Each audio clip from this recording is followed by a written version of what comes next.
Hello friends, आप देख रहे हैं स्पोर्ट्स विद रवीश। मैं हूं आपके साथ रवीश बेस्ट और मैं बहुत बहुत स्वागत करता हूं आपका मेरे चैनल पे। और आज हम बात करेंगे कि कैसे अंपायर्स ने मानी है अपनी गलती।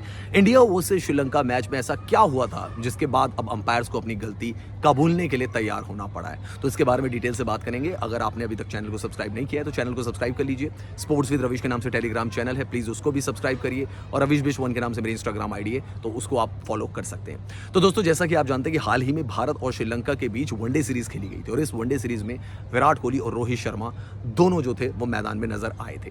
अब दोस्तों, इस सीरीज का जो पहला मुकाबला खेला गया था वो कोलंबो में खेला गया था। 2 अगस्त की वो डेट थी और इस मुकाबले में श्रीलंका ने टॉस जीतकर पहले बल्लेबाजी की थी। भारत के सामने 230 रनों का स्कोर जो था वो श्रीलंका ने रखा था, यानी कि भारत के सामने टारगेट 231 रनों का था।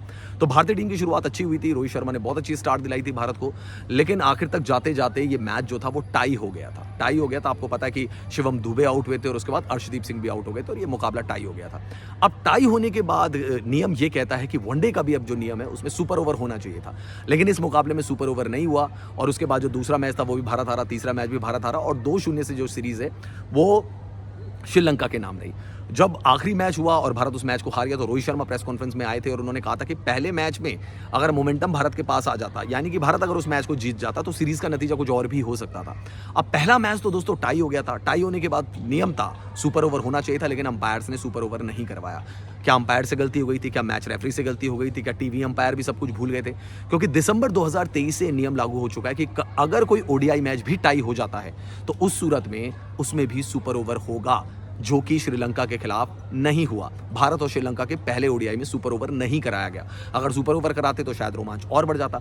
अब दोस्तों, इसको लेकर जो ये मैच हुआ उसको लेकर क्या बातें सामने आ रही हैं, जो आईसीसी का नियम है वो तो मैंने आपको बता ही गया है कि भाई ये सुपर ओवर होना चाहिए था कायदे से, लेकिन सुपर ओवर हुआ नहीं। अब देखिए, इसमें अंपायरिंग कौन कर रहे थे? इसमें जोएल विंसल अंपायरिंग कर रहे थे, इसमें रविंद्र विमलासरी जो कि श्रीलंका के अंपायर है वो अंपायरिंग कर रहे थे, मैच रेफरी रंजन मधुगले थे जो कि बहुत एक्सपीरियंसड हैं और 400 मैचेस भी उनके हो गए हैं, और टीवी अंपायर पॉल राइफल थे इसमें, और चौथे अंपायर थे रुचिरा पल्ली यागुरगे। तो ये इतनी सारा स्टाफ आईसीसी का वहां पे मौजूद था, फिर भी किसी का ध्यान नहीं गया। अब इन सब ने अपनी गलती मान ली है कि थोड़ा कंफ्यूजन होने की वजह से ये आईसीसी के इस रूल को इंप्लीमेंट नहीं कर पाए और इसकी वजह से दोनों कप्तानों ने हाथ मिला लिया और मैच को टाई घोषित कर दिया गया, वरना आज के हालत में टाई के लिए भी फैसला किया जा सकता था सुपर ओवर के जरिए।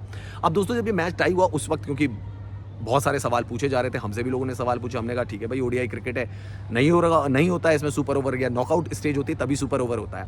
लेकिन जब उसके बाद अगले दिन से जब खबर छपनी शुरू हुई और लोगों ने आईसीसी के नियमों का हवाला दिया कि भाई 2023 दिसंबर से तो आईसीसी के नए रूल लागू हो गए, उसके अकॉर्डिंग तो होना चाहिए था, तो उसको लेकर बड़ा बवाल भी मचा श्रीलंका में। हालांकि तब कुछ किया नहीं जा सकता था क्योंकि मैच तो खत्म हो चुका था, टीमें सब जा चुकी थी और नेक्स्ट मैच की तैयारियां कर रही थी, तो सुपर ओवर तो हो नहीं सकता था। लेकिन अब जो रिपोर्ट जो सबमिट करनी पड़ती है, हर मैच के बाद एक रिपोर्ट सबमिट करनी पड़ती है मैच रेफरी को, जो रिपोर्ट जो सबमिट की गई है उसमें सबने ये माना है कि सुपर ओवर कराने को नियम जो था उसको लेकर कुछ डाउट था और इसे समझने में जो है अंपायर से, मैच रेफरी से भूल हो गई, जिसकी वजह से दोस्तों सुपर ओवर कंडक्ट नहीं कराया जा सकता। वैसे बहुत बड़ी भूल है ये इंटरनेशनल मैचेस के हिसाब से अगर बात की जाए तो। अंपायर्स को और मैच रेफरी को कम से कम इस नियम के बारे में पता होना चाहिए। दोस्तों, आपको क्या लगता है? कमेंट सेक्शन पर जाकर कमेंट जरूर करें।